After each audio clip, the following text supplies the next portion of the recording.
the board members who have returned. I want to make sure that all the board members have returned before we start again. Not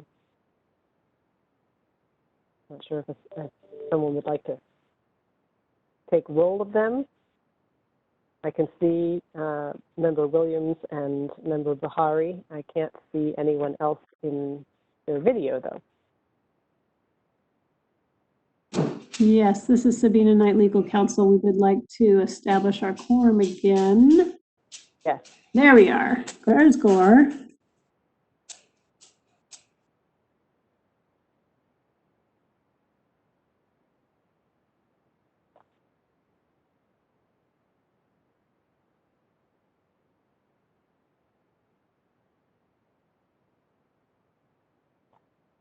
I'll defer to you, Ms. Knight. You can just let me know when we're ready to resume with the hearing. Thank you. Waiting on Member Patel. And Claudia Mercado is still on the 10B.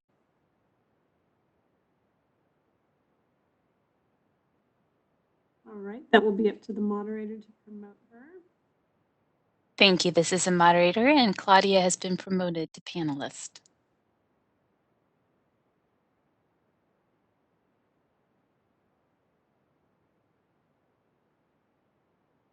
I will wait until Claudia has her video on and Member Patel as well. Do we have Dr. Jensen as well, Sabina? I'm not seeing her. Oh, yep, she just popped up there. I just don't see her video.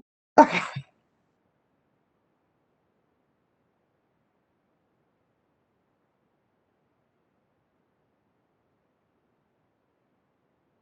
I'm here. I just was it was paused for a minute as I was trying to unmute and get on.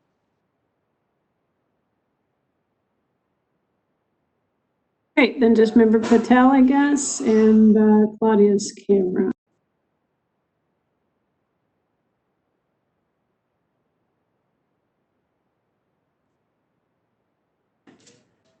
Okay, and then just just Board Member Patel, right? And we can proceed. I think we have quorum without Board Member Patel, but if Machiko wants to check in behind the scenes with him. Okay. Do you want to wait a moment and so that if he returns, he can hear all the questions and answers, or shall we go ahead? I see him. He's there. We got it. Sorry about that. Okay, Just grabbing some bite to eat. All right. So we're all back. Great. Let's go back on the record then, Ms. Leeds.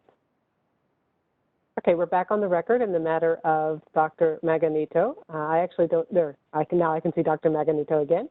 Ms. Dombrowski, do you have any questions that you would like Dr. Maganito to answer for the board? Yes, I just have a couple of questions. Dr. Maganito, as of November of 2015, when the Washington board found that you had completed your conditions and gave you an unrestricted license, at that time, had you satisfied all the terms of your probation in the state of Washington? Yes, ma'am, I did. Okay. And is it your understanding that the California Osteopathic Medical Board has accepted that you satisfied the 10 proctored deliveries that they were specified in the probation?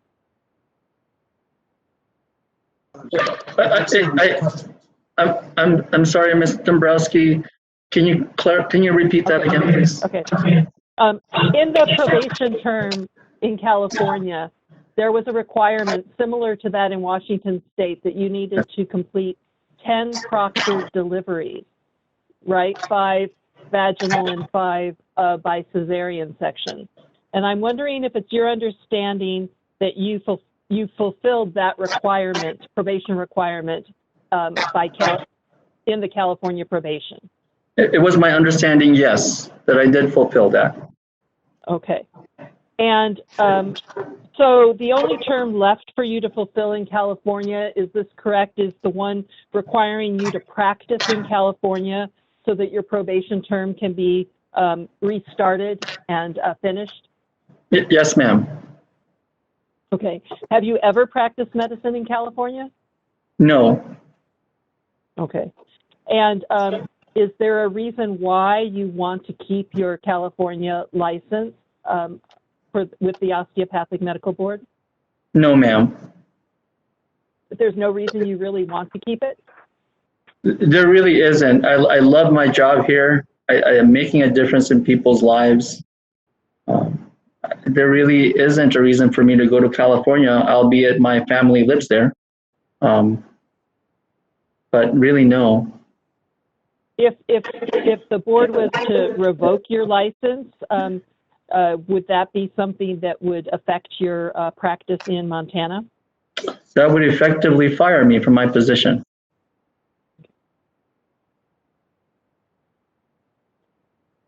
All right. And when you were in Washington, did you have supervised practice of your in obstetrics while you were in Washington?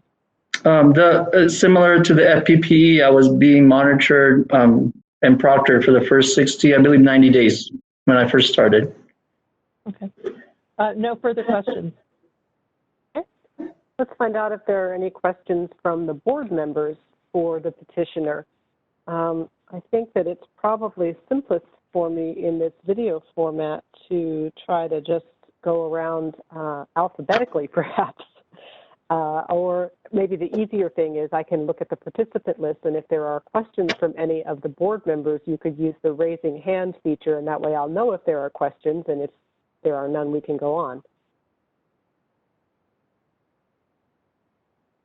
Yeah, I see a question from Dr. Jensen.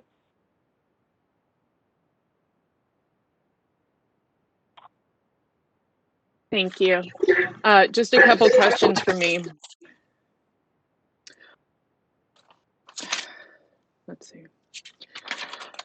First, I would like to thank you and appreciate and note your clinical dedication to your job in the VA, and just give you some attention for that. I do have a few questions.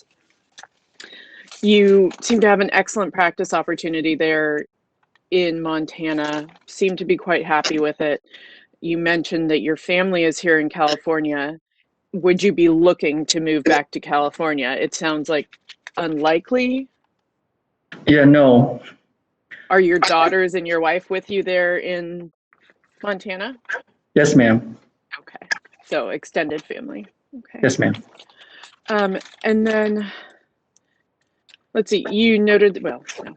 You noted that you tried for various opportunities and locations here in California, but you mentioned a lot of locums work. Was looking into locums work the only venue that you looked into for practice opportunities in California? No, ma'am. There are other ones. Similar to Washington, how we have Yakima Valley Farm Workers Clinic. All the NHSC, or the National Health Service Corps site I did. Again, to try to fulfill the requirements of my NHSC. I also looked into other things, such as Kaiser Permanente in Fresno. I remember specifically Bakersfield. There were other. Visalia is another place. Absolutely. Yeah. I just heard locums, so I wanted to make sure you'd looked outside of locums. So, yes, ma'am. A couple other questions. Your attorney, Mr. Meals, had said that your case was quite unique and the result of simply one case. Is that representative of how you view what happened in Washington? In my experience, yes. Having been a chair of multiple committees, again, Pred and Prev, peer reviews, I have never seen such a time where a provider has gone through what I have gone through from simply one case. And just to make note of this, the Yakima Valley Memorial Hospital, which is the hospital that I had practiced delivering C-sections, GYN, actually within 1 week of them saying that they removed my privileges, they reinstated me and said, oops, it was a big oops. The GYN wasn't an issue. And then they had an ad hoc committee of not just my peers, but other family medicine docs that did obstetrics, and those that were faculty members in Washington State University, as well as the new medical school at the time there, the Pacific Northwest University College of Osteopathic Medicine. And they concluded that really that wasn't an issue, that was an incident, right, rather than a pattern of behavior. A lot in Cred and Priv, when you think about providers, is you have to establish a pattern of behavior. And one incident, and the old adage, if it happens once, it's an incident. If it happens twice, it's a coincidence. If it happens 3 times, now you have a pattern of behavior. And not once out of the over 550 some odd delivery, that's just my delivery. I had to back up a midwife. Not once did we have any complications of that nature.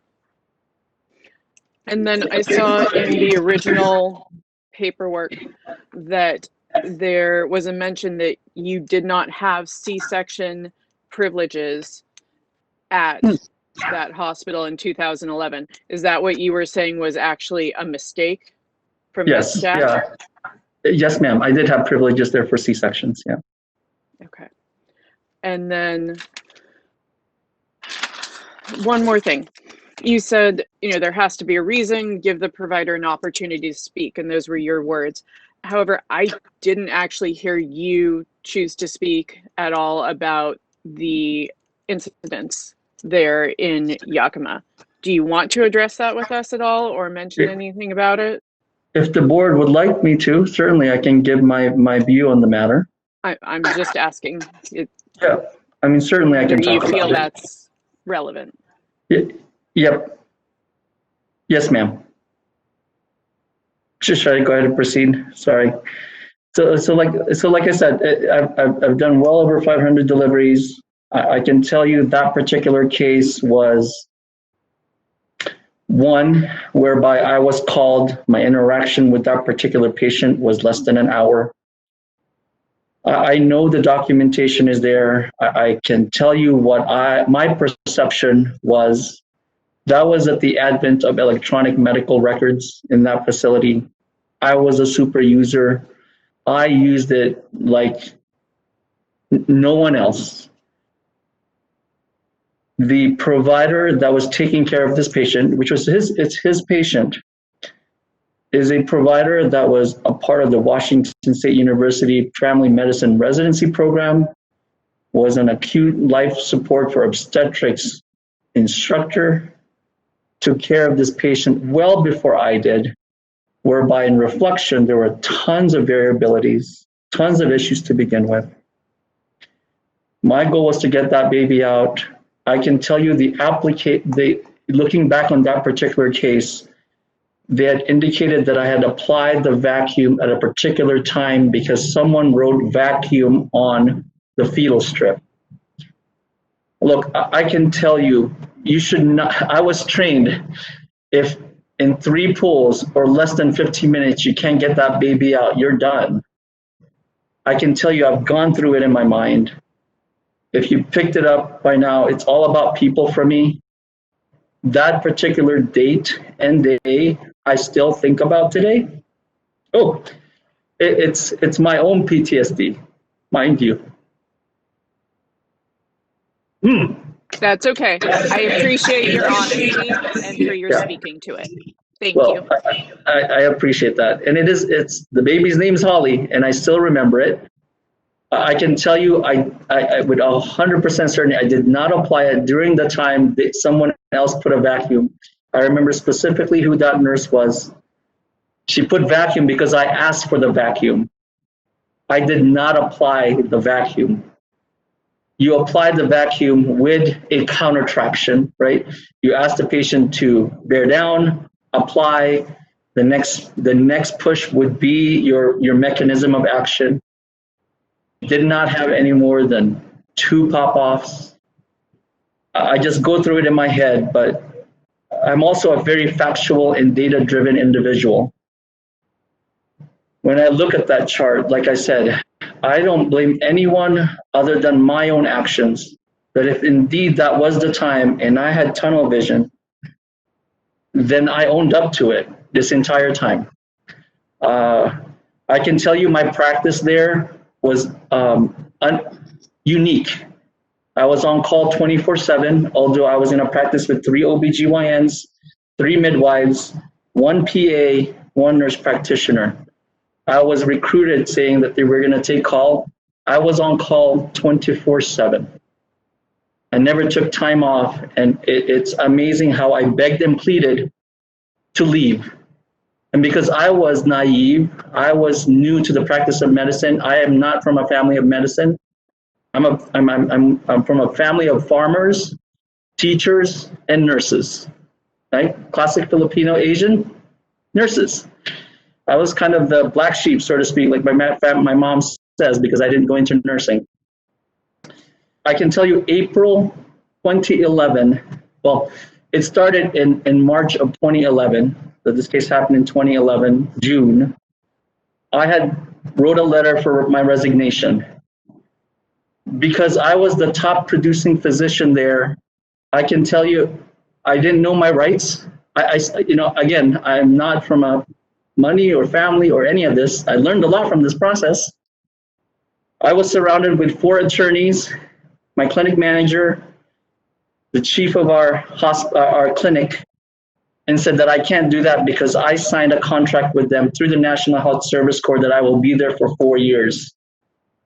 I was intimidated. I was I was bullied into the situation. I cried that night. I remember that, and I wanted out because no matter how many times, similar to where my fellowship, where I went to somebody, our managers, and say, I'm done. I'm going to burn out. I am burning out. I don't want to take call 24/7. No one was listening. So that in part is my responsibility. Yes, sir. Did you get that? Yes. Did you have a? Did you get that, Ms. Lee? Or do you need it to be repeated? Yeah, I'm sorry. I think you're talking to me. The last thing I got was thank you very much from Dr. Jensen. Okay, thank you. I saw that Dr. Buhari had raised a hand, and has your question been answered? Is that why your hand has lowered, or do you have a question? It did, but I have one. So you had applied for the California license in March of 2011 is when you had been given it. This incident happened in June of 2011, correct? Yes, sir. Your intention at that time was to move to California or to work in California? What was the purpose of the application for the license here? No, I thought it was a good idea at the time. Like I said, I have extended family there. My intention in applying to the for a California license was to simply figure out where my options would be to continue to fulfill the National Health Service Corps scholarship. Nothing more than that. I did apply to other states, Colorado, one being. I wanted to stay in the west side of the United States. Thank you. Yes, sir. All right, and I see that member. Is that your only question, Dr. Buhari? I didn't mean to cut you off. Yes, that was it. Okay, and I also see that Board Member Moreno has a hand raised. Did you have a question, sir? Yes, thank you, Doctor. Good afternoon, Doctor. Just for my own knowledge, just wanted to confirm. You mentioned that the 10 deliveries that you had since the board took action on your license. Just want to be certain. To the best of your knowledge, were there any injuries associated with any of those deliveries? With all my knowledge, I actually look back and I tend to follow up with those kind of things. I can tell you there has been no injuries. I believe the total was actually 12. I did 5 vaginal and then 7 C-sections, I believe. So, and that was in part was what I did in Michigan. And I believe that's in the letter as well as with Dr. Krazat's letter of recommendation. Okay. I believe you specified earlier that you said that you also performed beyond that, more than the 10. Is that what you mean by the 12? To quantify the number? Yes, sir. Yep. Okay. And not only that, oh, I'm sorry. Not only that, remember I did take call, and so as a part of my proctoring time, I was with a family medicine doc that did deliveries, so I did the deliveries with them. Those were not necessarily documented just because it was a part of just the FPPE of that hospital. Okay. Your attorney asked you earlier how the probationary status of your license has affected you, and you mentioned the 2000. Sorry, This is the court reporter. Oh, I can't, there's some background noise that I'm not able to hear the question. Is this better? Yeah, I can hear, I can tell that you're speaking clearly. There's just something going on. It might be on the respondent side, just background noise. I'll mute myself while the question is being answered. Thank you, that might work. Go ahead, thank you. Thank you. Your attorney had asked you earlier how your probationary status of your license has affected your personal or professional career, and you mentioned a whistleblower report. And I guess I'm just curious to know, how do you know that that whistleblower report is related to the status of your license and not for some other reason? Yeah, thanks for asking that. The executive director, Dr. Judy Heyman, that is our current executive director, had made mention of that specific whistleblower complaint, which is due to the fact that I have a probation and a license, that I am unfit to be the chief of staff of such an enormous VA. It was specifically noted on the whistleblower complaint. And then just my final question, since your last quarterly report, have there been any other arrests, convictions, or charges that the board should know about in any other jurisdiction? No, sir. Thank you. thank you, sir. I see that Board Member Williams has a hand raised. Board Member Williams, do you have a question for the petitioner? Yes, I do. I think Dr. Jensen asked the question for Dr. Bahari, if getting your early termination or your probation lifted, would it affect your position? And you said no, but now you're saying yes. If it's not lifted here, then the chances of you keeping your job. I guess I'm going to try to understand. If you don't mind, can you rephrase that? You said license. If your license, if your termination of probation were lifted here, it really didn't make a difference. But earlier you stated that you had to have it lifted in order to maintain your current position. Okay, so let me try to clarify that. Okay. If the probation continues, this whistleblower complaint continues. If the probation is lifted or terminated, then that whistleblower's complaint is now unsubstantiated.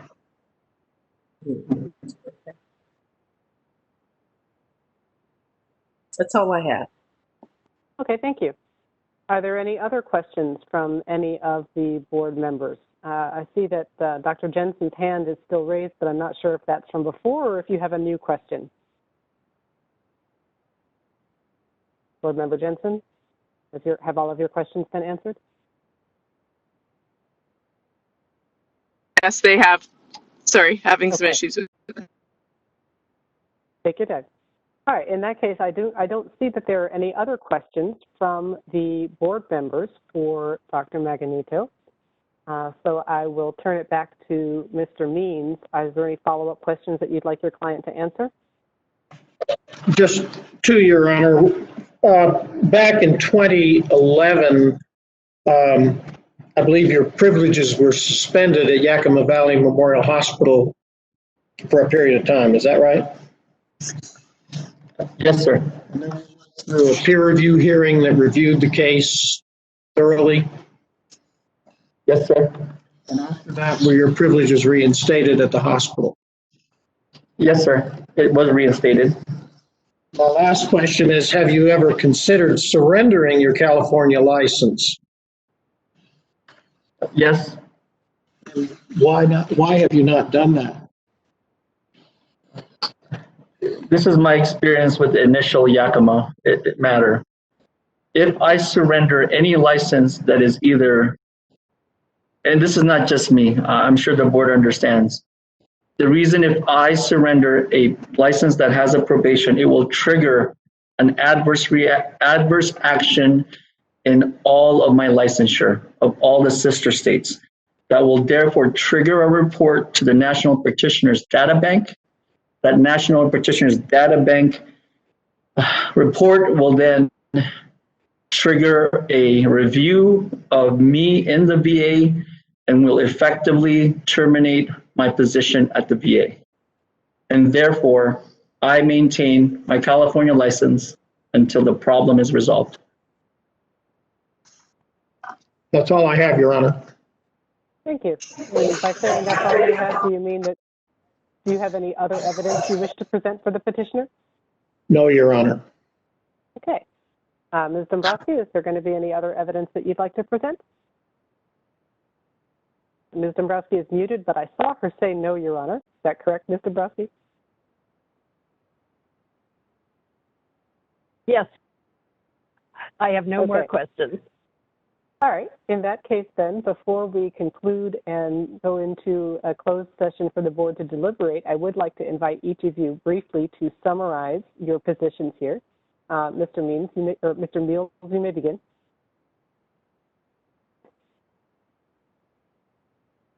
I can't hear you, though. You've muted your microphone. I'm sorry, Your Honor. I'm still getting used to this. The board at this point can, I suspect, appreciate the conundrum that is presented in this matter, where Dr. Magneto is in a situation where he will either be on probation forever, essentially, because he won't be able to get any position in California because, as he's expressed, he's tried many times, and as soon as the matter of his license being on probation comes up, the locum tenens people won't speak with him or try to find him a position, and neither has he been able to find one in other towns, so forth. Now, so much time has passed, it seems that, I mean, where are we? We're 5.5 years down the road from California and 9.5 from Washington in this one case. It's an unusual situation, but I think the facts are such that it would not be unreasonable for the board to, at this point, waive the condition that is in the October 6, 2015 order from the board, or to excuse it and to just simply terminate the probation so that this is no longer a problem for Dr. Magneto. He's done everything he can to try to satisfy that condition of, pardon me, that's in the order, but the tolling provision in the statute means the probation just goes on forever, I suppose, unless he's able to close it off somehow, and he's tried his best and he hasn't been able to do it. So I realize it's an unusual case, but I think it would not be unreasonable to terminate his probation because I think he's expressed rather thoroughly how careful he is as a practitioner, and how I do not believe that the evidence shows that he would pose any threat at all to the public safety of the citizens of California, particularly in this case, but to any citizens anywhere. I think he's proven himself to be a very competent practitioner. And now, of course, he's essentially changed specialties. He's in an administrative position, but the California probation, his license on probation in California continues to be of concern in the way he described, for example, the whistleblower complaint and how that's come up. And People have attacked him for that, and I don't think it's fair for them to attack it. I don't mean this board has in any way been unfair. It's just simply an unusual situation, and I would ask them, the California board, to give special consideration to the totality of the circumstances in this case and terminate his probation for these reasons. That's it.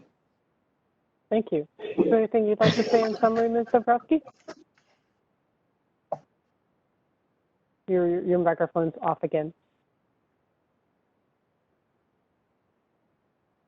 I just have a little something to say about this for the closing remarks for the board to consider. This initial discipline in California against Dr. Maganito was based solely on the discipline and probation that he was imposed in Washington state. And although he has not practiced in California, he has successfully completed the requirement of the proctored deliveries. And he also, which California did not require because it had occurred even prior to their accusation, he went through the evaluation program at PACE out of UC San Diego, and his obstetrics knowledge and skills were deemed to be safe and acceptable by the PACE program. So when we get to this point, without the tolling, his probation with the board would have ended in October of 2018.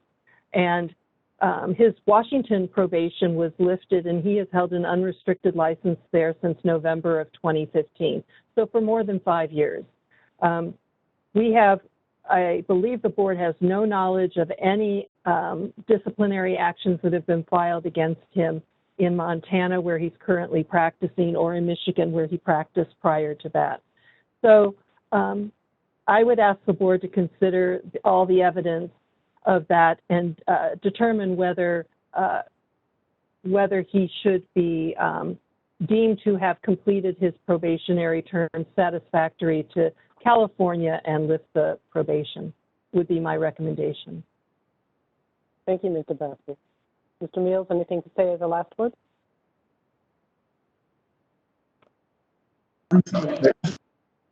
Dombrowski's summary. Thank you.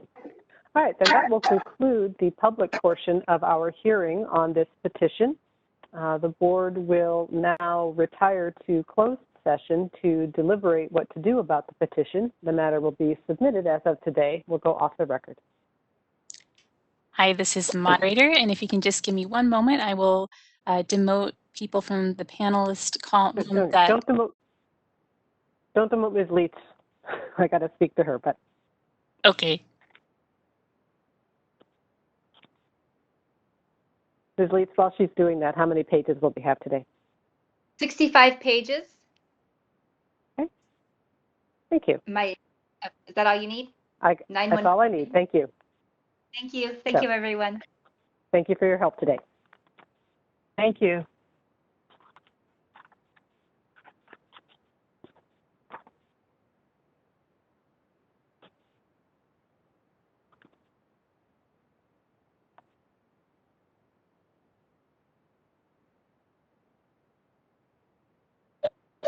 Your Honor, should we just log out or should we wait further?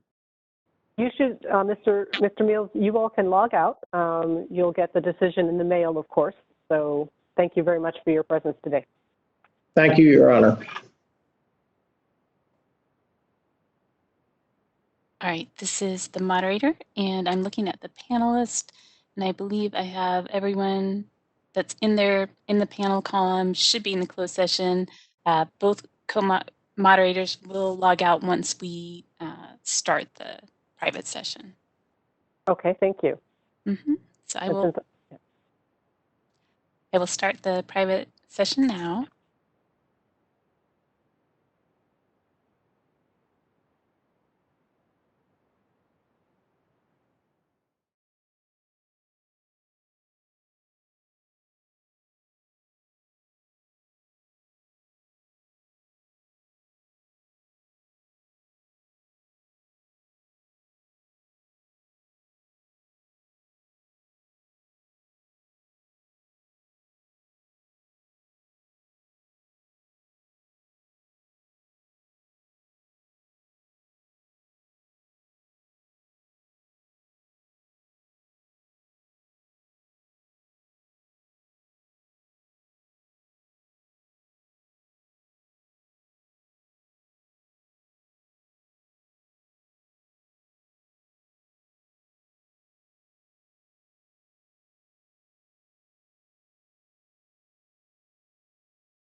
members as panelists yet, and if we could do another roll call, Machiko or Mark, and confirm that we have a quorum to reconvene in open session.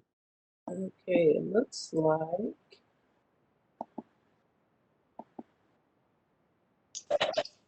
Let's see. Face.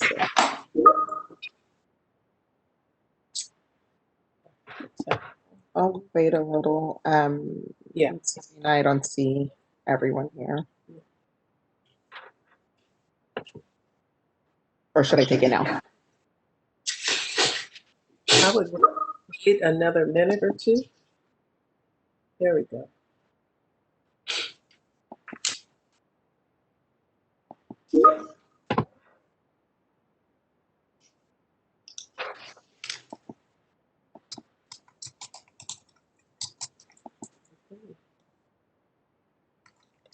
I'm going to do a roll call.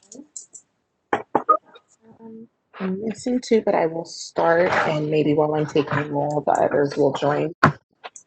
Gord Damian. Here. Dr. Buhari. Here. Andrew Marino. Present. Dr. Jensen.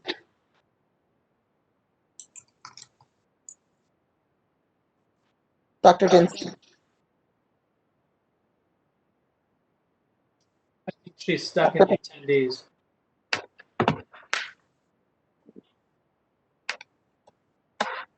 This is the moderator. She should be showing up. Yes, she's in the panelist now. Yes. It just let me move. Okay. Dr. Patel. Here. Claudia Mercado.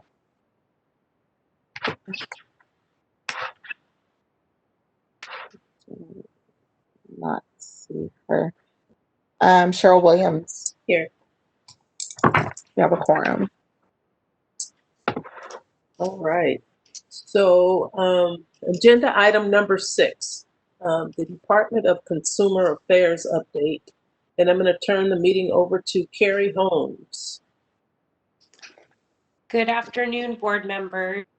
I'm Carrie Holmes, Deputy Director for Board and Bureau Relations at the Department of Consumer Affairs. Congratulations to your newly elected leaders, President Bahari, Vice President Jensen, and Secretary Treasurer Moreno. Thank you for stepping up to lead on behalf of California's consumers. And thank you, Ms. Williams, for your service as acting president. I'd also like to thank Dr. Zamuto, if he's still on the call, for your years of service. Thank you all for inviting me to introduce myself and to provide a department update to the board. I was appointed by Governor Newsom in June of 2020, and most recently came from the Senate, where I was legislative director for Senator Jim Bell. Before my time in the legislature, I served at the Secretary of State's office as assistant deputy. I've always been passionate about consumer protection, and I'm very happy to be here at DCA working with all the boards and bureaus. I'm part of a new leadership team that has been built throughout the past year. In January, Governor Newsom appointed Lourdes Castro Ramirez as the new Secretary of the Business, Consumer Services, and Housing Agency, and she began her position last March, just as California began to face the pandemic. Governor Newsom appointed Jennifer Simoes as DCA's Deputy Director of Legislation and Megan Allred as Assistant Deputy Director of Legislation. Finally, Christine Lally joined us in July as Chief Deputy Director. As Deputy Director for Board and Bureau Relations, I'm here to serve as your point of contact with DCA and to assist with training, problem solving, and board member appointments.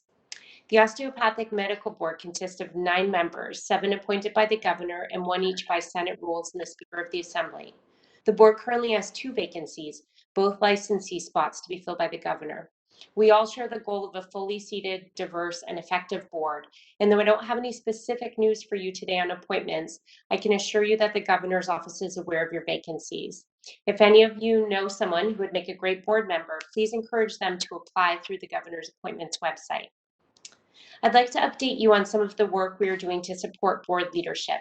In the past 6 months, Board and Bureau Relations has put on 3 brown bag trainings to provide executive officers the opportunity to learn and discuss best practices on topics such as appointments, managing staff remotely, and providing ADA compliant meeting materials to board members and the public.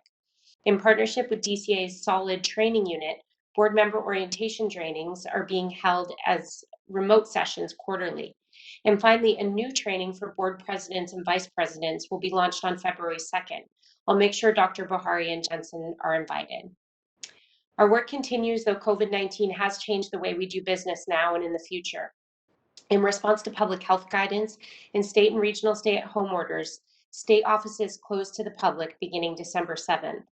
DCA and its boards and bureaus continue to provide licensing, enforcement, and customer service, though many functions are performed remotely.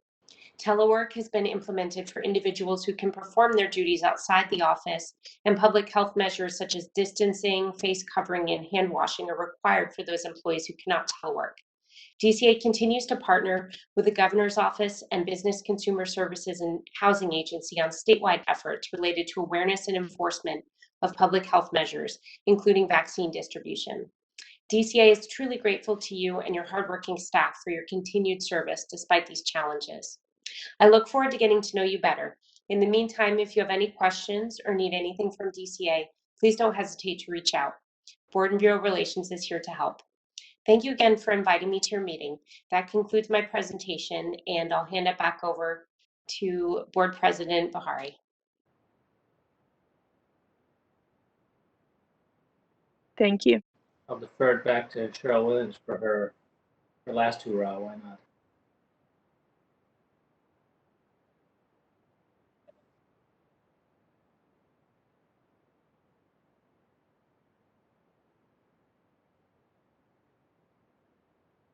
Yes, we could move forward with the budget update at this point. Yes, this is your legal counsel, Sabina. Do the board members have any questions for Carrie Holmes?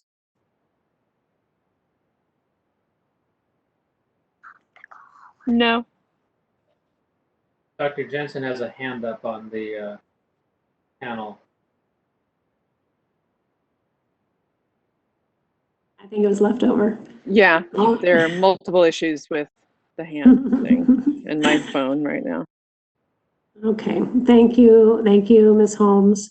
I will turn it back over to Cheryl.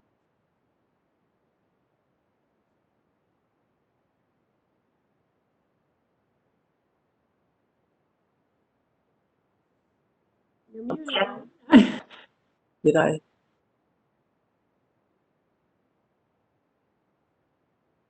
Are we still on 6? There. Carl Berman? Yeah. Can you hear me okay? Yes, I can now. All right. Well, good afternoon. My name is Carl Bierman. I am with the DCA Budget Office. I'm excited to be here today to be able to present you with the budget update. But before I get into your specific financial documents, I just wanted to start with a high-level overview of the budget process for those of you that may be unfamiliar. But as you may or may not know, the governor's budget for 2021-22 was released last Friday on January 8th. And what I wanted to cover was kind of how we build the budget each year. Just very basic. We use what's called the incremental budget. So essentially, we don't start your budget from scratch every year. We take your budget from last year and make incremental adjustments. And the most common of those adjustments are things like employee compensation and retirement adjustments. And then at the end of that process, we essentially add or subtract any adjustments they're making from the prior year's budget. And that is how we develop the governor's budget every year, which is what was released on the 8th. Your board may also have more specific adjustments, such as budget change proposals, or if there's any executive orders or specific budget letters that implement adjustments beyond the normal year adjustments that we see every year. An example of something like that would be the POP program, essentially an employee compensation reduction drill that we did this year to reduce state salaries by 9.23%. to help the general fund due to the COVID crisis. And so, yeah, at the end of all that, we factor in all adjustments and develop your next year's budget. So, any questions on the brief budget process?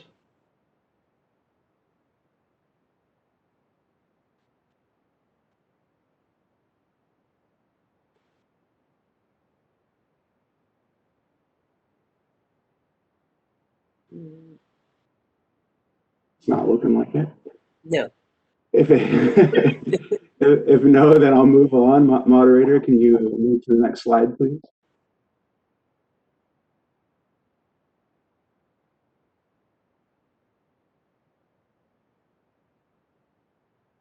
Sorry, do we need to take any public comment, or are we continuing with the budget report? We're going to continue with the budget report. Okay.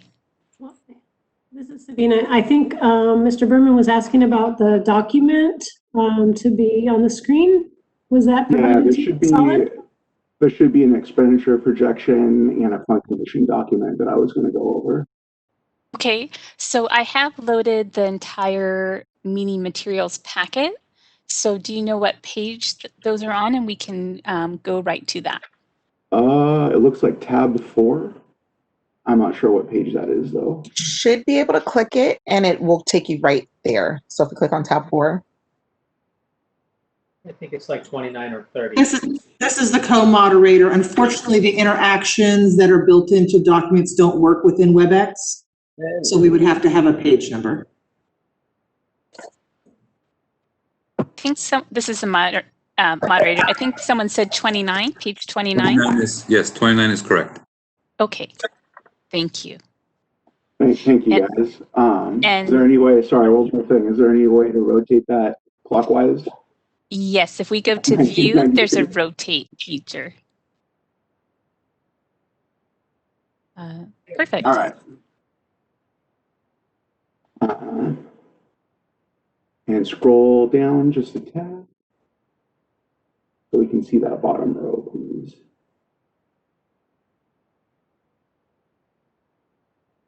Okay. All right. So thank you for your patience, everyone. This first document is the board's expenditure projections for the current year. There's a few different rows on here and columns. The green one that you see, that's actuals for last year. The one to the right of that is your current year budget authority. The one to the right of that is your current month expenditures. So this is actually a fiscal month 4 report. So it would be the end of October. Year to date includes everything that was expended in the prior months and the current month. Encumbrances are things like contracts where not the whole amount gets spent up front, but there's still a hold placed on the funding. Year-to-date plus encumbrance is exactly what it says. Is the year-to-date plus the encumbrance. And the projections to year-end, that is a number that I populate based off of several different factors, including your expenditure trends throughout previous years as well as this year. This document's divided up into 2 sections. The first section is personnel services. This is things like your employee compensation and benefits. And then the second section is your operating expenses and equipment, which is literally everything else other than your personnel expenses. So the main thing to note is if you look down at the bottom right-hand corner, you're projected to save or revert around $600,000 this year, which is very healthy. The budget office has no concerns with your current year expenditures or appropriations. Does anyone have any specific questions regarding the expenditure projection document?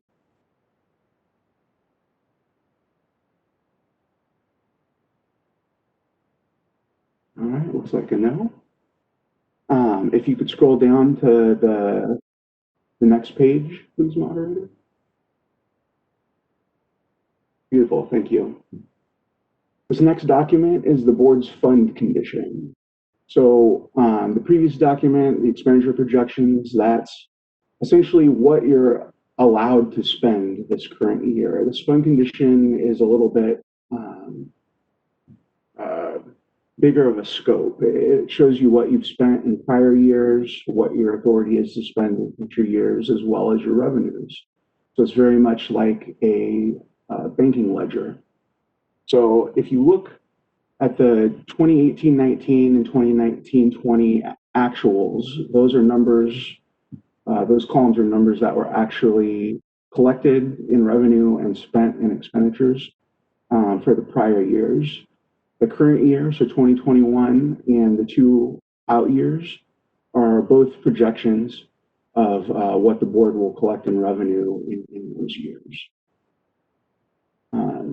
And revenues are healthy.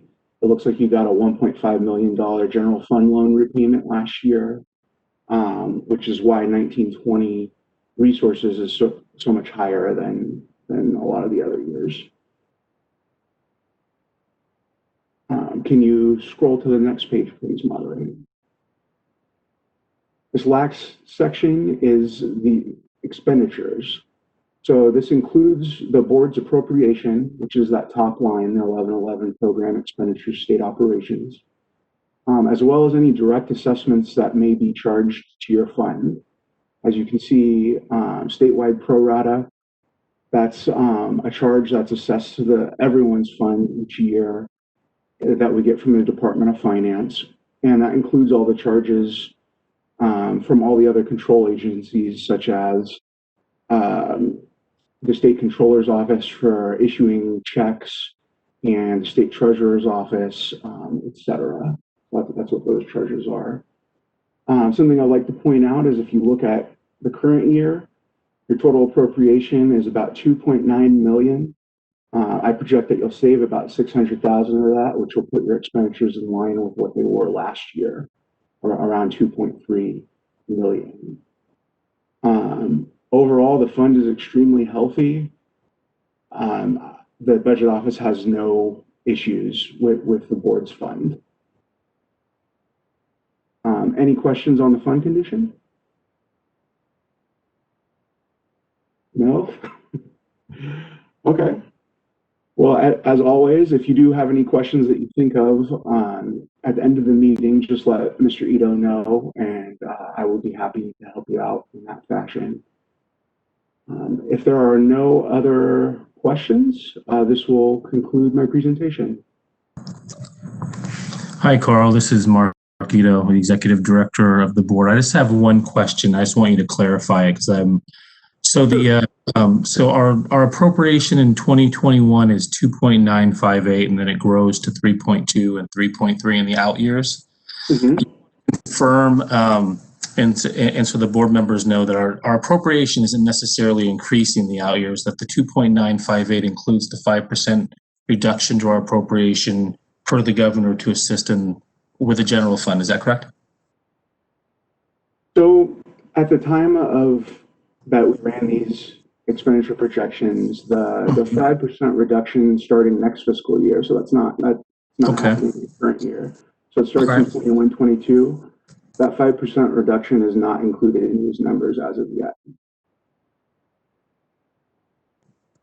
Awesome, thank you. In current year, it does include the POP program.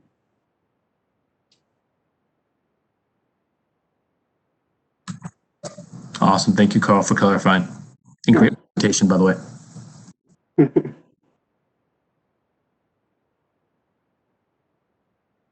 All right. Any other questions?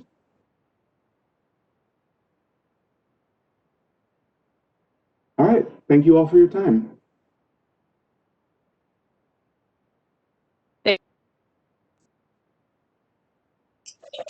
Thanks a lot.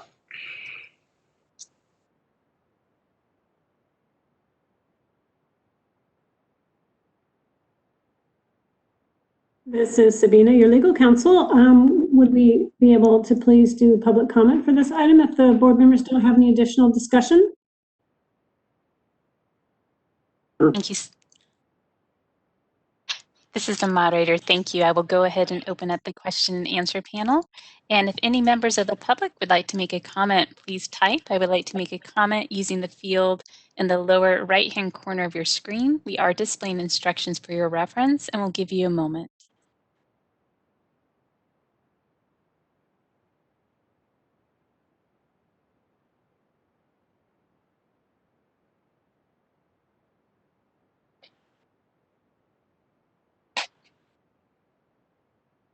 All right, this is the moderator. I see no requests for public comment at this time. Shall I close the Q&A panel?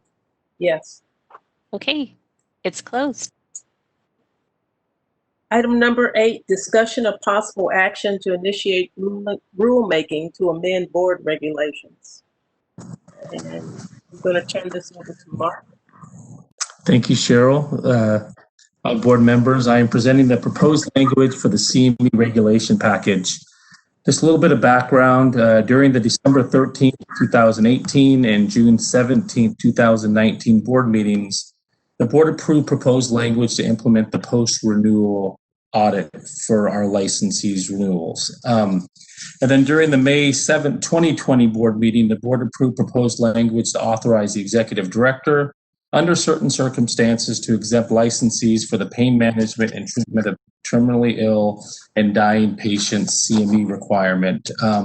Per law, that was in order to actually put that into place, we had to do regulations. So that was approved during the May 7th meeting of 2020. I'm bringing the language back to the board again for review and possible approval because I determined that there is duplicative language in the law and the proposed language. The intent of regulations is to make specific the law and not to duplicate the law. Currently, the amount of CE hours is already identified in Business and Professions Code Section 2454.5. It's redundant and unnecessary to include the CME hours required in California Code of Regulations Section 1635, so I have removed that from the proposed language. I've also changed the CME reporting period in the proposed language. I know there was some confusion about it that's been brought up during meetings and from stakeholders. Currently, the CME reporting period is the 2 calendar years immediately preceding the expiration date. I'm changing it to the 2 years. I'm taking out the calendar year, so it's the 2 years immediately preceding the expiration date. I believe this will alleviate the confusion over the CME reporting period, which is very important considering there's going to be an implementation of the post-renewal audit. And if we're going to be citing people for not completing their CMEs during their reporting period, I want it to be crystal clear to what that CME reporting period is. Now, as for taking out the hours from the California Code of Regulations, from our regulations, an example of where that could be problematic if we don't change it is at our previous board meeting, we had a presentation about a CME adjustment that I'm including in the sunset review report. So if that does get included in the sunset bill and it gets changed in law, if there's differing language in the regulations, I'd have to change those regulations as well. So my plan is in the regulations to reference the law. So if the law gets changed, it's automatically implemented in regulations. So so that's my intent on why I am taking out the duplicative nature of our regulations when it comes to CMEs. So my recommendation is to propose text for a 45-day public comment period and delegate to the executive director the authority to adopt the proposed regulatory changes. And to authorize the executive director to submit the regulatory proposal to the Office of Administrative Law for final approval. Is there any discussion by the board?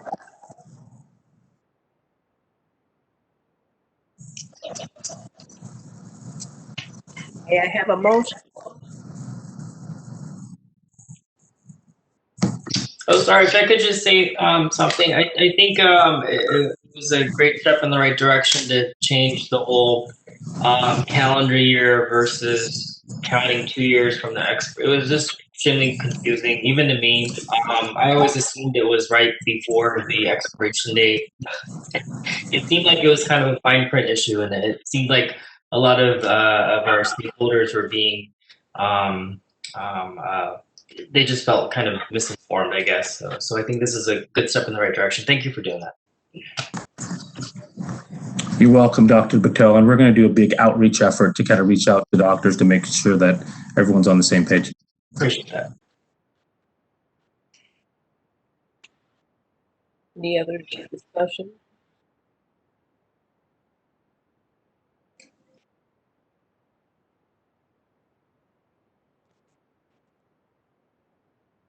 They have a motion.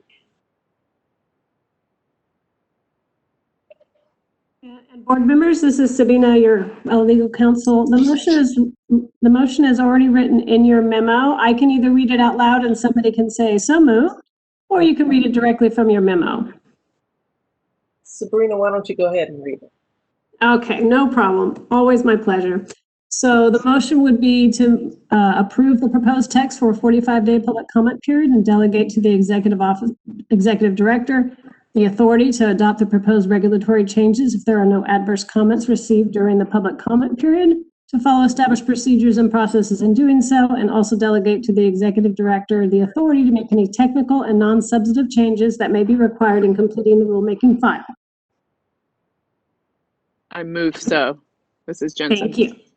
Thank you, Dr. Jensen. I would second. Thank you. Do we have any more board discussion? If not, we can open for public comment.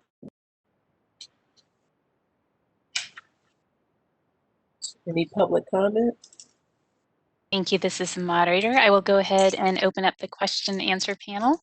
So it is now available, and if any member of the public would like to make a comment, please type "I would like to make a comment" using the field in the lower right-hand corner of the screen. We are displaying instructions for your reference.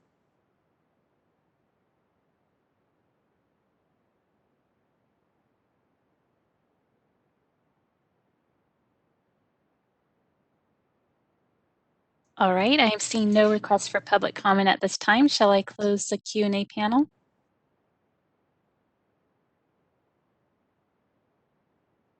Okay, I'll close the Q&A panel. The Q&A panel is closed. Okay, so we have this is Sabina again, legal counsel. We have a motion and a second on the floor for this language. Machika, can we do a roll call vote?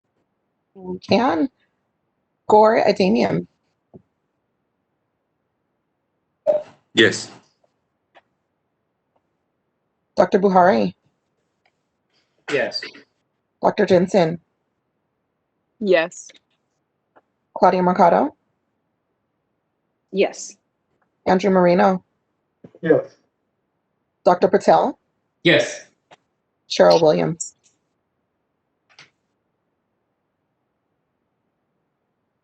Cheryl.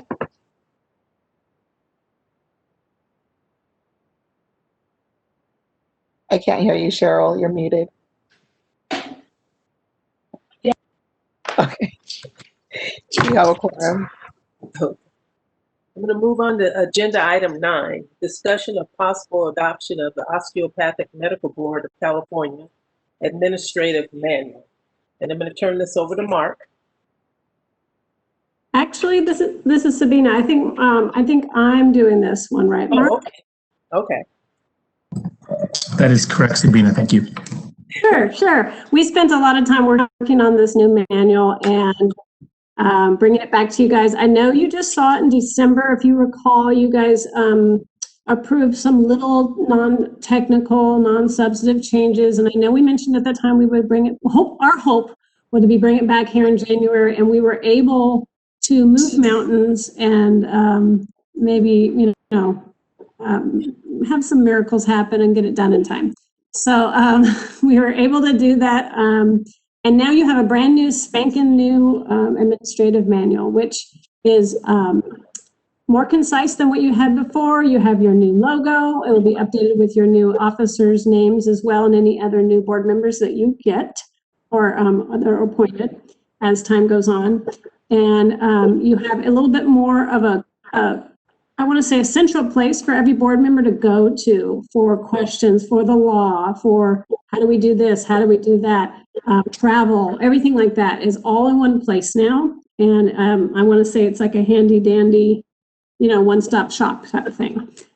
Pretty much everything in there is just, we kind of gathered up all the relevant laws for you and relevant policies, so you do have that all in one place.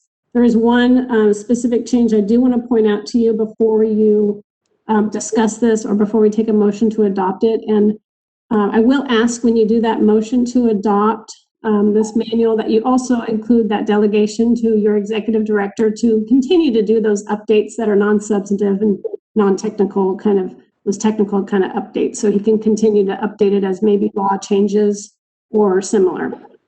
So the one thing I wanted to point out was that there is now a suggested or a proposed provision in there for how many votes to hold a closed session item for discussion. So for example, if you get a mail vote and maybe you feel you'd like to discuss it with the board members and me in closed session before you make your decision. Now that is an option for you guys, and that's going to be 2 votes to hold for discussion. And then what would happen is in the next closed session, we would then talk about the decision, and then maybe you'll get your questions answered, and maybe you would feel better about voting to adopt or reject that proposed decision or stipulation.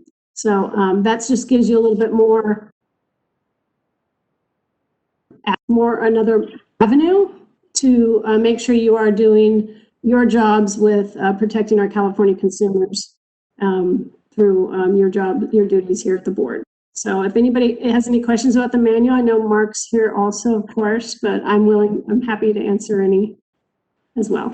Sabrina, this is Cheryl. When was the last time this manual was updated? Ooh, a long time ago. Like 2015? Oh, okay. Has to be. I think it was 2016 was the last time that it was updated. Okay. Yeah. Yeah, it was. We literally rehauled it and underhauled it, just brand new everything, brand new look. So we can start the new year new, and hopefully it's a better new year. That's good. I see hands. Dr. Patel.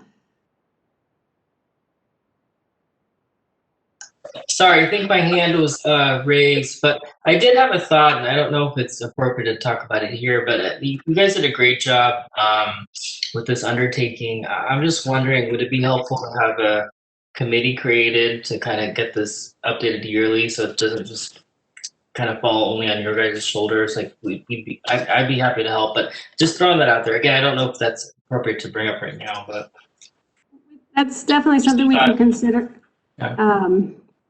Usually the only thing we're going to see that will be updated each year would be new laws, right? So that usually falls on me. I don't mind it, but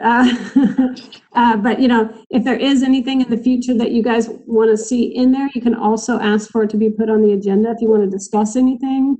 As you read through it or as you use it, as you go to reference it, you might end up with more questions or, definitely ask us to put it on the agenda or shoot Mark or me an email asking, hey, I looked for this, it wasn't there. What about this? If we start seeing a lot of that, yeah, absolutely. I think a committee would be a great thing if it ends up being a lot of work. But I'm hoping that this new place where we're starting is going to be a good one. And we think we've got a lot in there that we should have. And I see a Claudia somewhere. Oh, I was going to ask another question. But what do you need us to do again for this? Do we need to make a motion to make sure that this is finalized? Is that correct? That's correct. You have a motion to adopt this administrative manual and as well as to delegate to the executive director to make any non-substantive and technical changes ongoing. Can I make a motion to adopt that language? You always can. Okay, great. So we have Claudia made a motion to adopt this administrative manual as well as delegate to the executive director the authority to make any.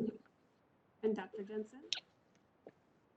I'll second. Okay, and then we have Dr. Jensen with a second. So with that motion to also include the delegated authority for the executive director to continue to make any technical non-substantive changes. So any other board questions or discussion before we open for public comment? Hi, Sabina, this is Andrew. Just a quick question. Where was that section about how many votes it would take during the mail votes to hold something over? Where can I find that? Mark, do you have that number offhand? I can pull it up, but my PDF wasn't working. Sorry, I was muted. I'm looking for it right now. If you can give me 1 second, I'll find it. All right, thank you. Mailbook Process is chapter, oops. Well, it's page 81. It starts at page 81 in the packet. Is the Mailbook Process. And it also includes definitions about adopt or grant or reject or non-adopt and hold for discussion. Okay, I'm there now. I see it. You see it, and then it keeps going on the next page. Okay. Do you recall the number of votes then it would take? If you mentioned that before, I apologize, but I just want to make a note for that for my personal record. Of course, it's on the top of page 41 of the actual manual, and it's on 83 in our board member manual, our board meeting packet. Okay. And then it says, if 2 or more board members vote to hold the case for discussion, the case is discussed at the next available meeting during a closed session. Okay, thank you. Sure. Everything else is pretty much what was there before, or just updated with new laws or other changes like that. So we have a motion and a second. Any other discussion or questions from the board? Claudia, you still have your hand up. Is that just left over? Yes. Then let's go for a public comment, and then when we come back, we'll have Machiko do a roll call vote. Thank you. This is the moderator, and I've opened up the Q&A panel. So if you'd like to make a comment, please type, I would like to make a comment, using the field in the lower right-hand corner of the screen. We'll give you a moment.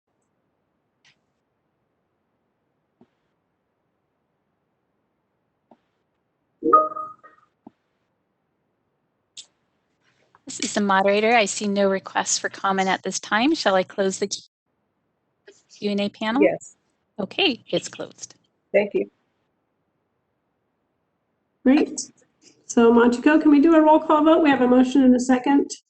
We can. Gora Damian. Yes. Dr. Buhari. Yes. Dr. Jensen. Yes. Claudia Mercado. Yes. Andrew Marino. Yes. Dr. Patel. Yes.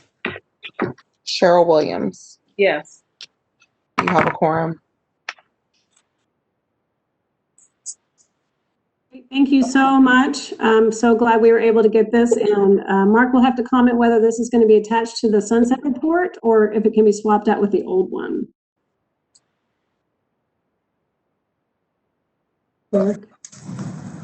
It's a good question, Sabina. I will find that out. I'd love to attach this one. It's been submitted to both houses, and I'll see if I can send them a new copy. That would be great. Only because it looks so cool now. And it looks fancy. Great.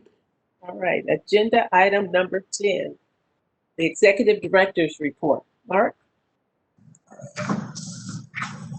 Good afternoon, everyone. The Executive Director's Report today will include updates on licensing, staffing, regulations, COVID-19, and enforcement.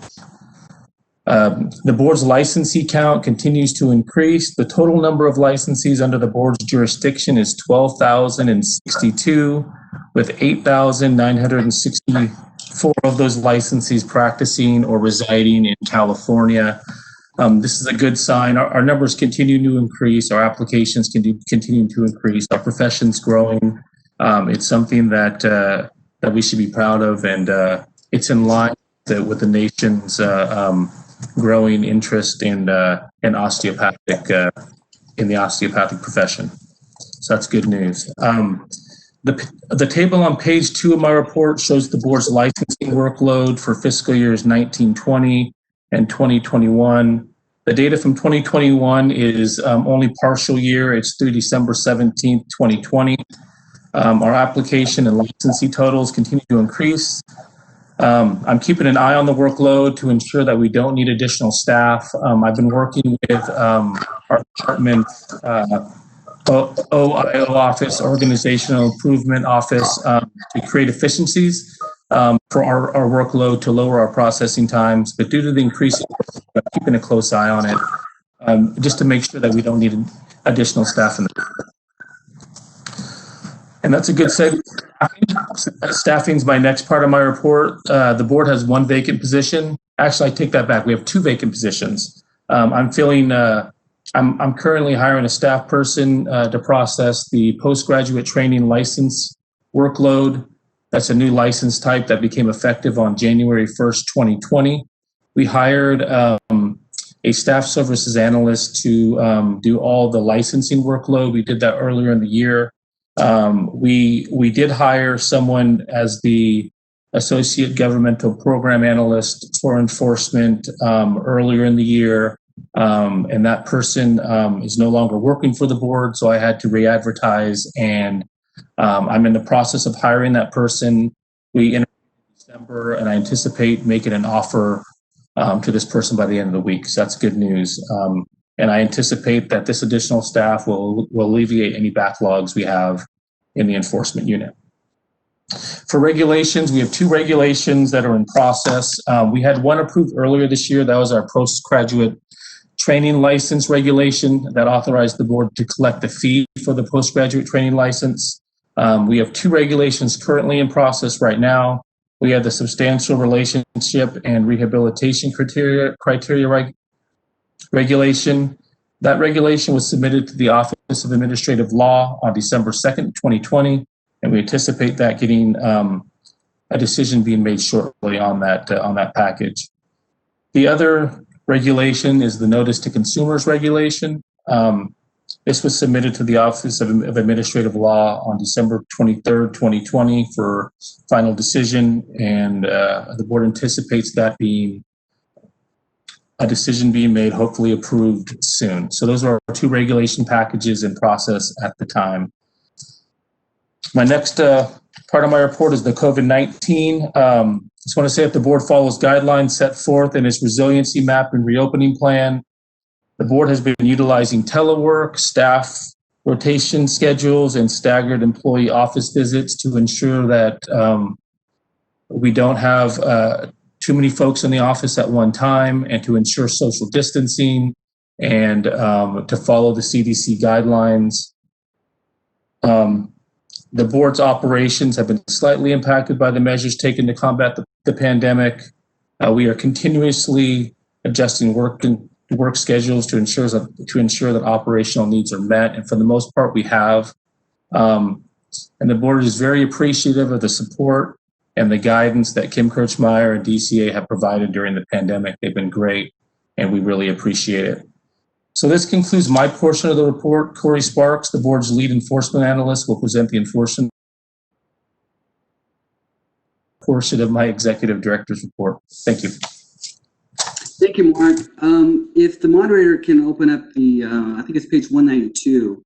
That's the first page of the report.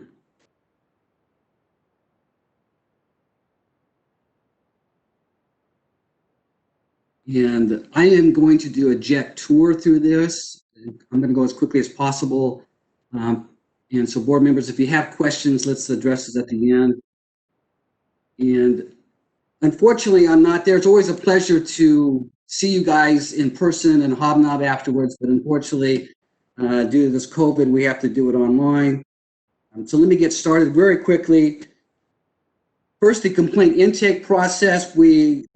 So my report covers the last 12 months up until the end of third quarter 2020. And the reason I didn't do the fourth quarter is because we didn't have all of our cases in at the end of December. My report, I started this report probably right at the end of December. So we hadn't completed all of our intake for that fourth quarter.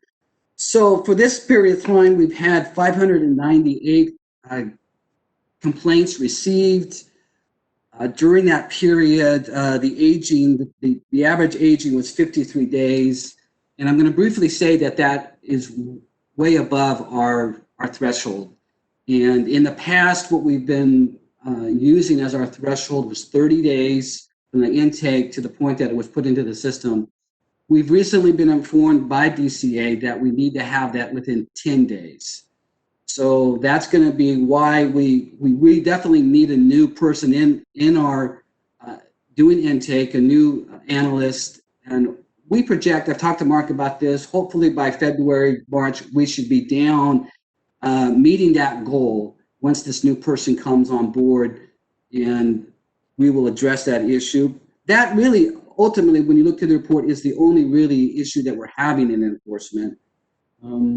Pending cases look good. We had, if we look at the intake data table 1, our pending increased around June at 162, 106, and then it tapered off. All of those cases were put down into desk investigations.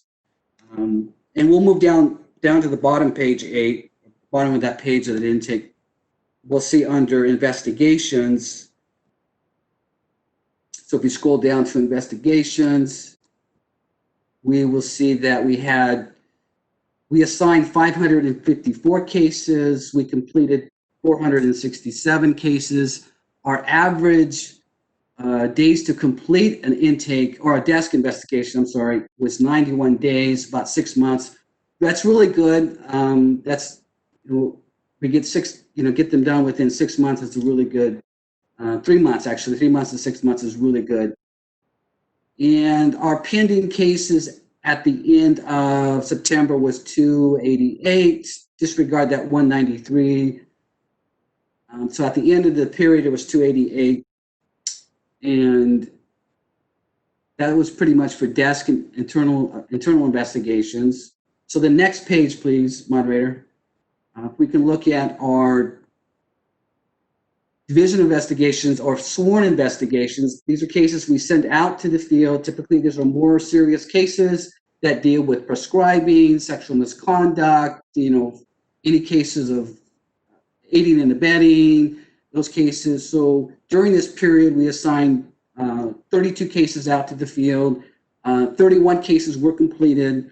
The average day to complete a field investigation was 357 days. That's pretty good. It's better than it was a few years ago, but that's pretty good.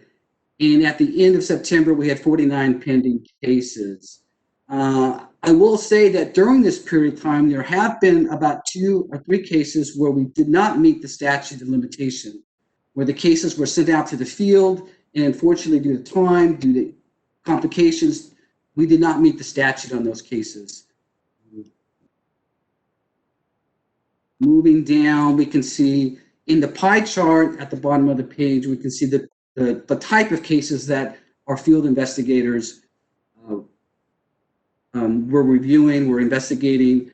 Of these cases, 22% of those were prescribing issues or controlled substance issues.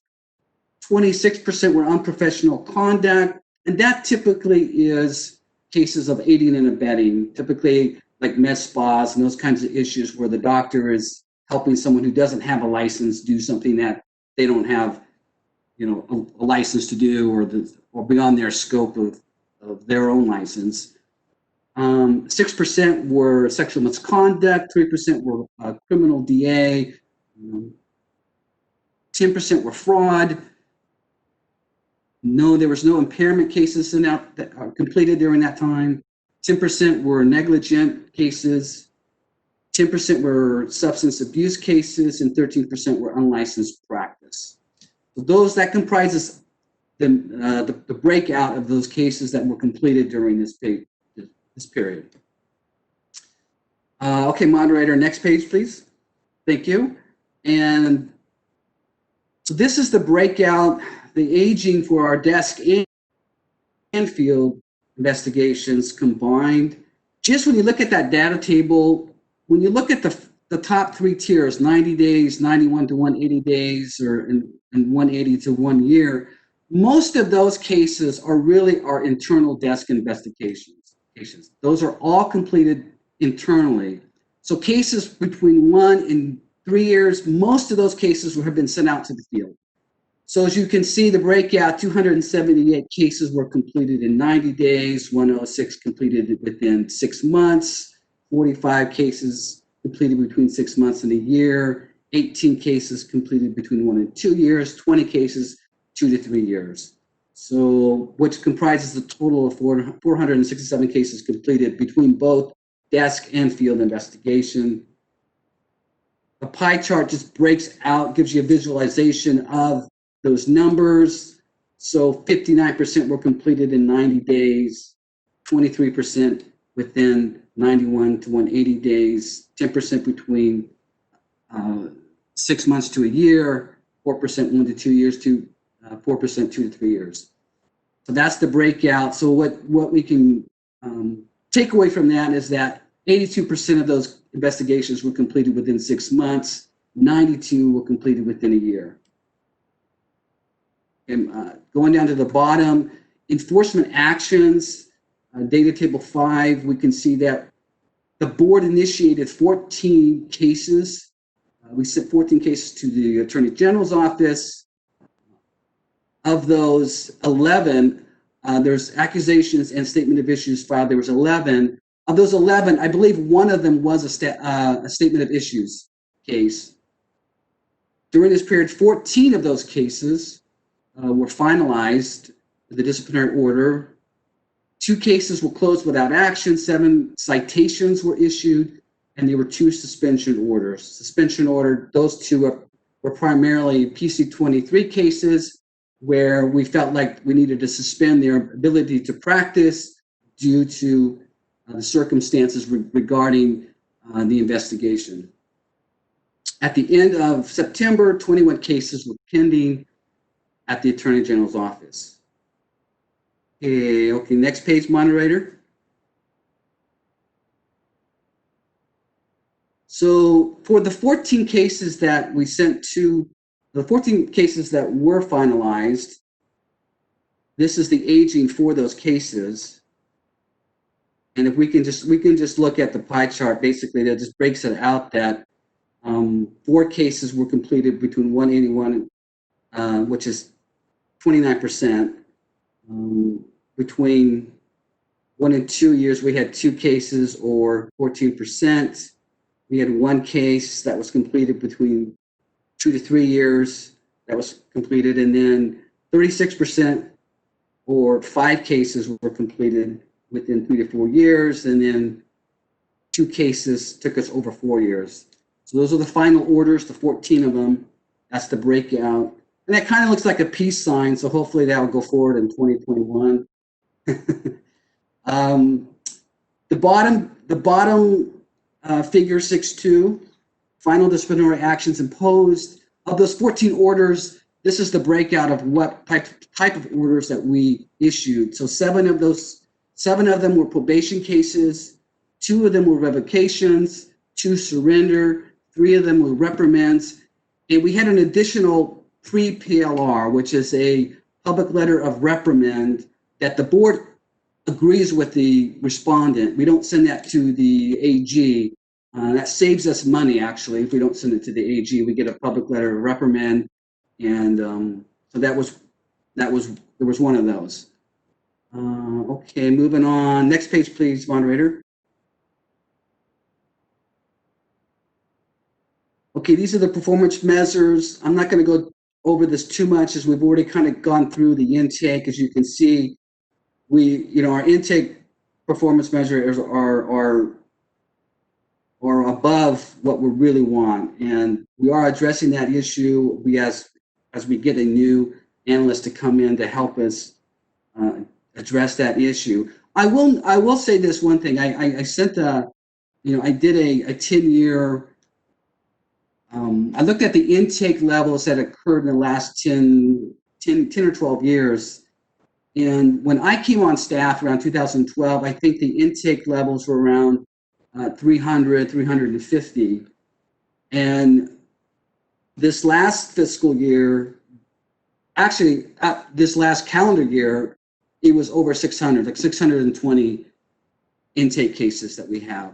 And we have not changed any staff or analysts to address that. So the current levels, caseload levels that the staff have are almost 2 times as much as we had back in 2012, 2013. Performance measure 3, those look good, averaging, around 150. And then performance measures 4, this is formal discipline. Again, these are part of the 14 cases. So moving on to the next page. Probation, currently there are 39 probation cases, of which 9 cases are told, which was one of them you actually heard this morning earlier. During this period, 7 probationary cases were closed, 5 cases were open. The total cost recovery ordered is currently $516,000. To date, $308,172 have been paid, leaving a balance of $207,847.69 to be exact. So that's our breakout of where we're at with cost recovery. And that is it for my report. Is there any questions? Great job, Corey.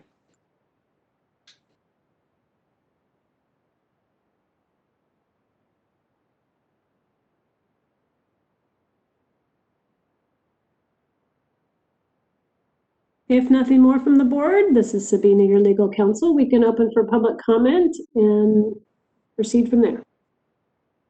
Thank you, Sabina. This is the moderator, and I have opened up the Q&A panel. So if you would like to make a comment, please type, "I would like to make a comment," and submit it to all panelists using the field in the lower right-hand corner of the screen.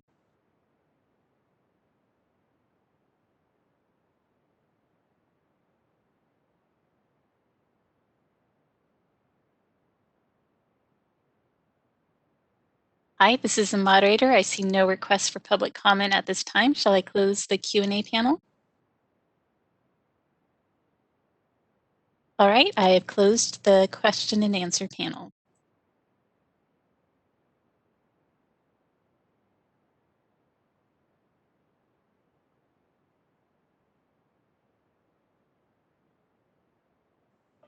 You're muted, Cheryl. Okay. Hey. We're going to move on to agenda item number 11. Discussion and possible approval of guidelines for the recommendation of cannabis for medical purposes. Andrew and Claudia. This is Sabina real quick. I don't mean to step on anybody's toes. I've been working with Claudia and Andrew on this, and we're not quite ready to bring it to the full board yet. Okay. Like, they've done an amazing job. They did all the hard work. I've asked for a little bit more time with it, with their final version, and then we can bring it back at the next meeting. You should. And just quick comment, or maybe you guys can intervene here. Definitely looking for input from the physician side of things in terms of just reading over some of the language and some of the guidelines we're recommending, especially under the treatment agreement. And some other things me and Andrew have discussed, we would really like to see some input from the physicians. So if anybody wants to take the time, read over the document, I think that's okay, right? We can get feedback and then give it to you, Sabina, as well. This is Jensen. I'm happy to do that if you would like me to, and if it doesn't violate any of the multiple people rule. Yes, Dr. Since Jensen. there were 2 of you in the committee. That is correct. You can, like even any other member of the public here, you can always submit your comments or suggestions to Mark Ito for consideration. They can pass along to me or whoever else is appropriate for whatever, all agenda items. But here you can definitely pass it along to Mark and we can get it to the right people. Okay. Then if I get a copy of it, I am happy to do that. Thank you so much. We appreciate that. Anybody else is welcome to comment too. Just a little background of what we're doing, and we did just bring it up to date a little bit. These were adopted by the medical board back in October 27 of 2017. So it'd be great if we can have, something that's a little bit more relevant that really reflects the practice of osteopath. So appreciate all the help. Thanks, both of you, for all your hard work. I'm happy to take a look too. And Sabina, just in terms of the Brown Act or the Bagley-Keene Act, is it 2 members or 3 that's considered a meeting with our group? I just wanted to clarify that. Right. So we just, that's why this committee was 2 members. So we did not have to notice it, and it was, they could get their work done a little bit quicker. Okay. So when we look beyond that, we'd have to notice the meetings. Thank you. And by the way, everybody, they did a great job. I think you're going to be really happy with the end product, especially even formatting and everything, kind of like our new manual. It's like a new year, a new you, right? So it's going to end up really great. And the more eyes on it always, the better. Yeah, thank you. So with that being said, I guess we will move on to agenda item number 13, future meeting dates.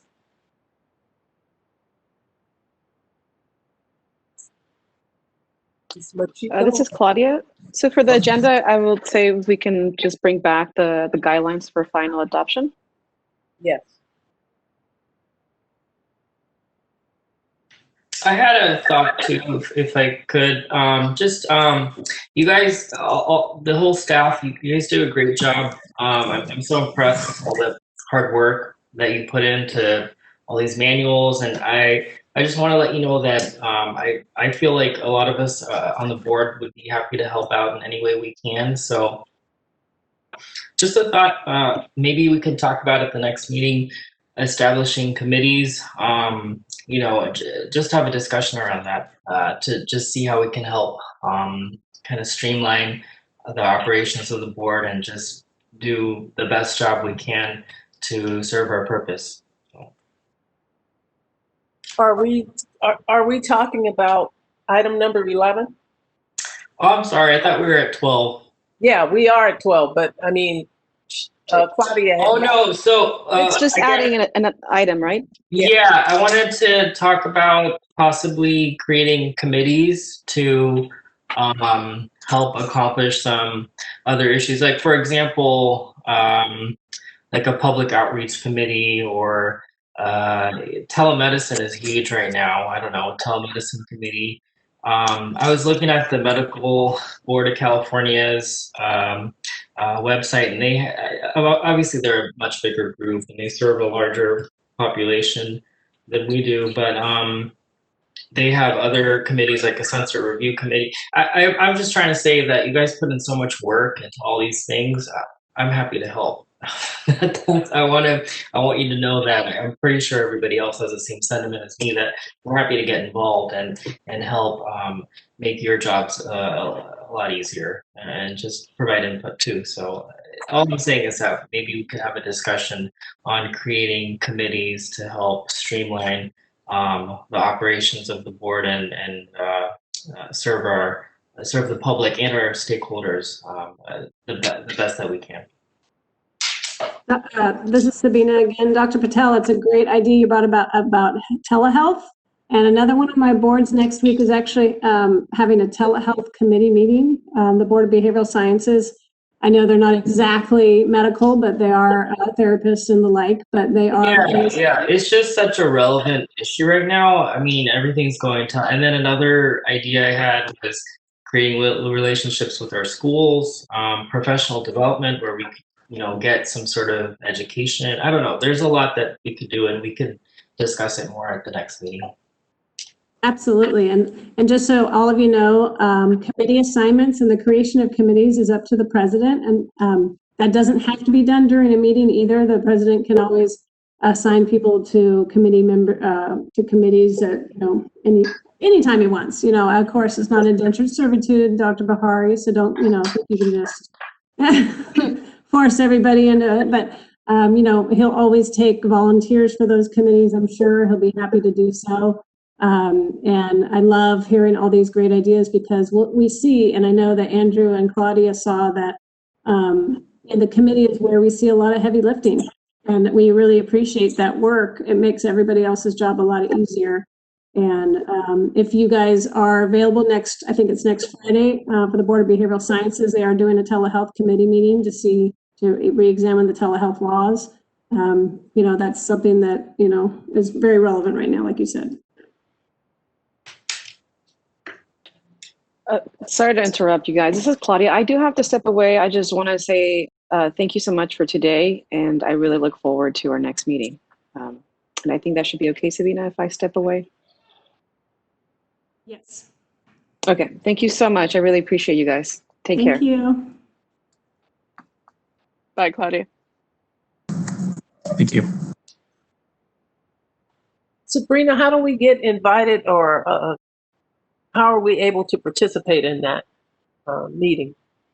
Oh, it's through the, it'll be on WebEx also. It should be listed on the BBS's website and the DCA website, where we have all the calendars of board meetings. I want to say, and it's under, if you go to, it's bbs.ca.gov, and then there's a thing it's called About Us, you can click on, and then you can access all their meetings, and it's going to be a committee meeting, and they're all by date. All right, thank you. Yeah, sure. All right, any public comment on what we just discussed, the future agenda items? This is the moderator, and thank you. I will go ahead and open up the question and answer panel. So if you would like to make a public comment, please type "I would like to make a comment" in the field in the lower right-hand corner of the screen and submit it to all panelists. We are displaying instructions for you to reference, and we'll give you a moment.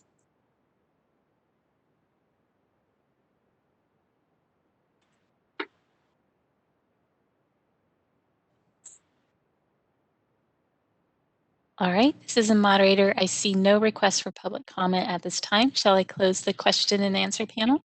Yes. Okay, it's been closed. All right, we can move on to item number 13, future meetings. Hi, Cheryl. This is Mark Ito. I kind of wanted to bring up a few things for the future meeting dates. We currently have the May 13th, 2021 at 10 a.m. on the schedule for this year. And one thing I wanted to bring up, but we don't need to make a decision today, is I know that other boards, because we hadn't had a petition hearing for a while, so we have a list of folks who want a petition, and I know it does take a lot of time to go through these petitioners. So I know what some other boards are doing, and I'll talk to Dr. Bo and the rest of the board members about it. Is other boards are having a meeting every month or every other month and doing a petitioner or two, so it's not so burdensome to kind of get through all of them. And that's an idea that I'm kicking around, and I want to kind of bring up to you guys. And we don't need to discuss it right this second if we don't want, but that's something that other boards are doing so that these petitioners aren't just waiting to get a petition. And we can do it where we're just doing one every month or one every other month until we can kind of get through them. It's not logical to have 4 or 5 in one meeting to kind of get through it. So that's something I'll talk to Dr. Bahari about. But for future meeting dates for now, all we have is the May meeting. So we can make a meeting date for September for now for our regular board meeting, and then kind of discuss if we're going to start doing petitioner hearings throughout the year as well. That's something I wanted to put in your email. Thank you, Cheryl. Thank you.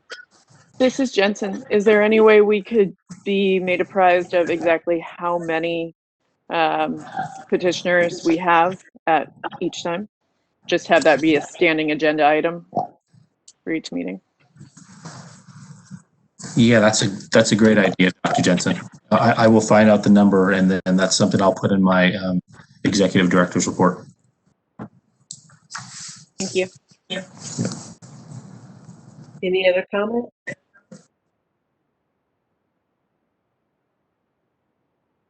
Now entertain the public comment.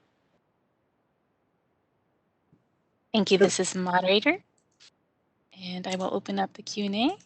All right. So if anyone would like to make a public comment, please type "I would like to make a comment" using the field in the lower right-hand corner of the screen. Submit it to all panelists, and we will give you a moment.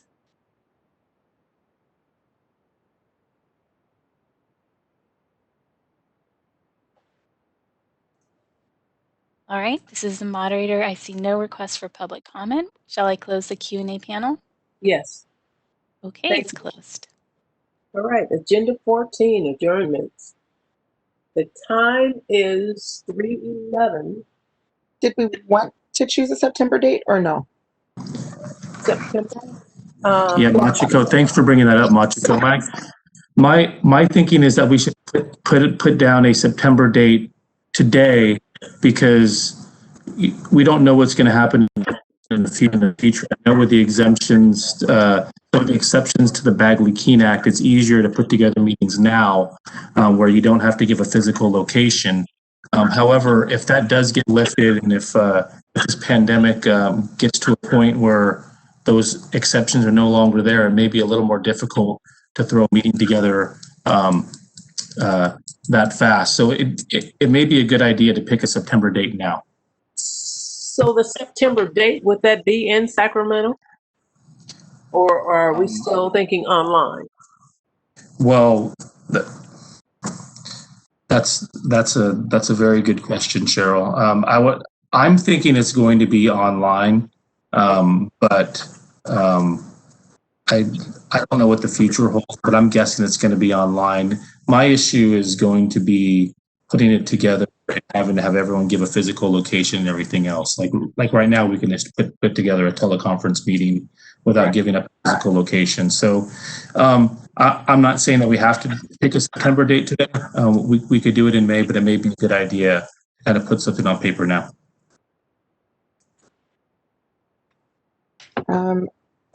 As it stands, you all meet on Thursdays or meet on Thursdays. So the 4 Thursdays in September are the 9th, the 16th, the 23rd, and the 30th. 9th is good. Yeah. I'm okay with the 9th. 9th is fine. I have a board meeting. Is great. Oh, I'd say just not the 13th. The 13th is Yom Kippur. You said sorry, this is Sabina. I have a 2-day board meeting that 9th and 10th. What about the want to move to the 16th? I'm clear the 16th, which is my birthday anyway, and the 23rd. I can do 16th. I can do the 16th or I can do the 23rd. Yeah, do you want to do the 23rd, so it's on your birthday? But not on my birthday? It would be a gift to see you all. I couldn't make the 16th because it's Yom Kippur, so we have family. So how about the 23rd, Dr. Jensen? Sure. Okay. Oh, yeah. Let's do the 23rd. Oh.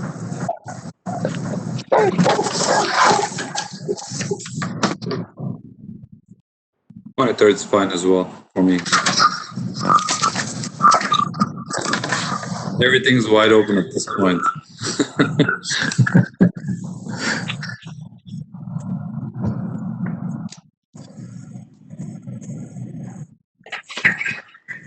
So is it the 23rd? 23rd. Yep. So it looks like it's the 23rd, Cheryl. So I'll pass it back to you.